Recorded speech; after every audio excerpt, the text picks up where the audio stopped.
जब हम देखते हैं कि आप किस तरीके से पॉकेट बेस के थ्रू अपनी वेबसाइट को सर्व करते हैं। अब जैसे कि मैंने आपको बताया था कि अगर आप यहाँ पे लिंक के ऊपर जाते हैं तो ये कहता है कि फाइल नॉट फाउंड। अब मैं चाहता हूँ कि मेरा पॉकेट बेस का प्रोजेक्ट भी चले और मैं इसी प्रोजेक्ट के थ्रू अपनी वेबसाइट भी सर्व कर सकूं। हमारी वेबसाइट कौन सी होगी? ये वाली जो हम जारी बात है काफी देर से इसके ऊपर काम कर रहे हैं, काफी सारी वीडियोस में हमने की है। तो मैं चाहता हूँ कि ये वाली वेबसाइट सर्व हो जाए। तो इसको करने का ये तरीका होगा। अच्छा, पहले मैं आपको कुछ एक्सप्लेन कर देता हूँ। यहाँ पे मैंने ना चेंज किया है। पहले मैं टर्मिनल के थ्रू सारा कुछ रन कर रहा था जैसे पॉकेट बेस। तो अब मैंने क्या किया कि इसको यहाँ पे टर्मिनल में ओपन कर लिया इस प्रोजेक्ट को जहाँ पे हमारी सारी फाइल पड़ी हुई है पॉकेट बेस की, और इसके साथ जो हमारा पीबी अंडरस्कोर प्रोजेक्ट है इसको मैंने यहाँ पे टर्मिनल के अंदर दो में स्प्लिट करके इसको रन कर दिया। तो ये इस तरीके से काम कर रहा है। अब मैंने करना ये कि ये जो हमारा पीबी प्रोजेक्ट था जहाँ पे हमारी सारी फाइल्स पड़ी हैं, जो कि ये वाला हमारा प्रोजेक्ट जहाँ पे रन हो रहा है, तो ये यूज कर रहा है वीट। वीट क्या करता है? वीट एक बंडलर है जो आके आपकी ना सारा प्रोजेक्ट जितना भी आपने क्रिएट किया होगा इसको एक जगह पे ले आएगा, यानी कि जितने भी आपकी जावास्क्रिप्ट होगी, आपके जितने एसेट्स वगैरह होंगे उनको आप यूज कर सकेंगे। तो इसके लिए हमने इसको रन बिल्ट करना होगा, यानी कि हमारा जो प्रोजेक्ट चाह रहा है इसको हमने जारी बात है हमेशा इस तरीके से चलाना नहीं होगा, हम इसको बिल्ट कर सकते हैं। बिल्ट करके सिर्फ हमने फाइल रखनी है। अभी क्या होता है कि जब मैं रन डेव करता हूं तब भी मुझे ये वेबसाइट इस तरीके से सर्व करता है। मैंने आपको दिखाया कि अगर मैं इसको यहाँ पे लाइव सर्वर के अंदर रन करता हूँ या डायरेक्ट विजिट करता हूँ तो ये काम नहीं करता, इसका बैक एंड अभी काम नहीं कर रहा, सिंपली सामने टेक्स्ट दिखा रहा है आपको। ठीक है, अब मैंने इसको रन करना है तो रन करने से पहले हमें इसको बिल्ड करना पड़ेगा। तो आप एक न्यू टर्मिनल ओपन करें। अब जारी बात है हमारे पीबी अंडरस्कोर प्रोजेक्ट में है, तो यहाँ पे मैं पीबी अंडरस्कोर प्रोजेक्ट में चला जाऊंगा। यहाँ पे जाके आपने इसको करना है npm run build, लेकिन ये बिल्ट नहीं होगा हमारे टॉप लेवल एसिंक की वजह से।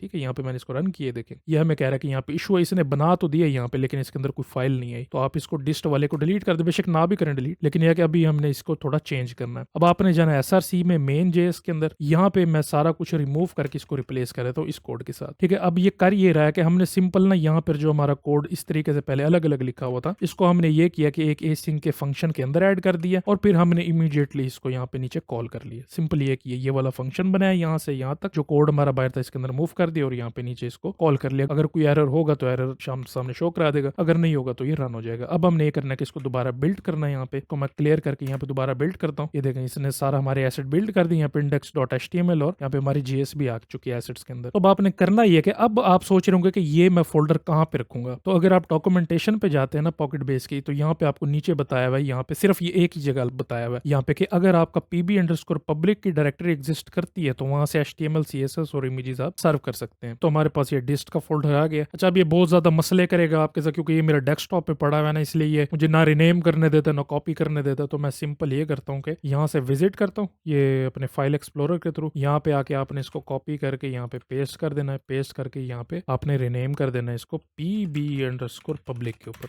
अब ये मुझे कह रहा है कि ये इसको नहीं करने दे रहा क्योंकि ये पहले से एग्जिस्ट करता है। आप ऐसा करेंगे सारा को बंद करके इसको दोबारा रन करना। ठीक है, अब ये हमारे यहाँ पे फोल्डर आ चुका है। अब मैं ये करता हूँ कि वापस जाके इसको पॉकेट बेस को स्टार्ट करता हूँ। यहाँ से हम इसको दोबारा रन कर लेते हैं। ठीक है जी, मैंने ये दोबारा रन कर लिया। अब हम दोबारा इसको विजिट करते हैं वेबसाइट पे जाके। तो अगर मैं अब ये लिंक अपडेट करता हूँ यहाँ पे, तो ये देखें ये मुझे वेलकम टू पीबी बैकएंड के ऊपर ये ले। अगर मैं यहाँ पे इंस्पेक्ट करता हूँ कंसोल, मैं ऐसा करता हूँ कि यहाँ से इसको फिलहाल ऑफ कर देता हूँ ताकि आपको समझ आ जाए कि हम कोई डेव वगैरह यूज नहीं कर रही, सिस्टम खुद अपने आप ही ये रन कर रहा है। अब आपने मेक श्योर करना है कि आपकी जो पॉकेट बेस है ये रन हो रही हो, क्योंकि इसने इस लिंक को यूज करके इसको जारी बात है सब्सक्राइब करना है और जितना भी डाटा है वो इसने रीड करना है। तो ये आपने चलने देना। अब हम जाके यहाँ पे इसको क्रिएट करते हैं। तो मैं ये करता हूँ कि इसकी कॉपी बना लेता हूँ यहाँ पे और अंडरस्कोर कलेक्शंस पे जाऊंगा। अब जैसे ही मैं यहाँ पे कुछ अपडेट करूंगा या इंसर्ट करूंगा तो यहाँ पे हमारे पास कंसोल में आ जाने चाहिए। क्यों? क्योंकि हमने यहाँ पे इसको रियल टाइम में सब्सक्राइब किया हुआ है। तो इसके लिए मैं ये करूंगा कि यहाँ पे काफी सारे कोई और डाटा एंट्री कर दूंगा, सेव करेंगे यहाँ पे और यहाँ पे जाके चेक करेंगे। ये देखेंगे ये इसने हमें यहाँ पे डाटा दिखा दिया। इसका ये मतलब है कि जो भी हम यहाँ पे अब अपलोड करेंगे तो ये हमारे सामने शो होगा। अब हम चाहें तो इसको सिंपल कॉपी करके ये जो हमारा पब्लिक का फोल्डर है इसको किसी भी होस्टिंग के ऊपर अगर हम डिप्लॉय कर देते हैं तो हम इसको सिंपली इस तरीके से यूज कर सकेंगे कि हमारे पास index.html है और उसके अंदर एसेट्स है, एसेट्स के अंदर हमारी जितनी भी यहाँ पे जावास्क्रिप्ट है वो लिखी हुई है। अब अगर आप किसी भी जगह पे इसको डिप्लॉय करते हैं तो आपके इस सेम लिंक के ऊपर यानी कि मेन डोमेन पे ये वाली वेबसाइट सर्व हो रही होगी और इसी के अंदर ही आपका जो जावास्क्रिप्ट है वो काम कर रही होगी, आपकी पॉकेट बेस को यूज कर रही होगी। ठीक है जी, तो ये सिंपल तरीके था, इस तरीके से आप पॉकेट बेस के साथ एक वेबसाइट को फ्रंट एंड को डिप्लॉय करते हैं।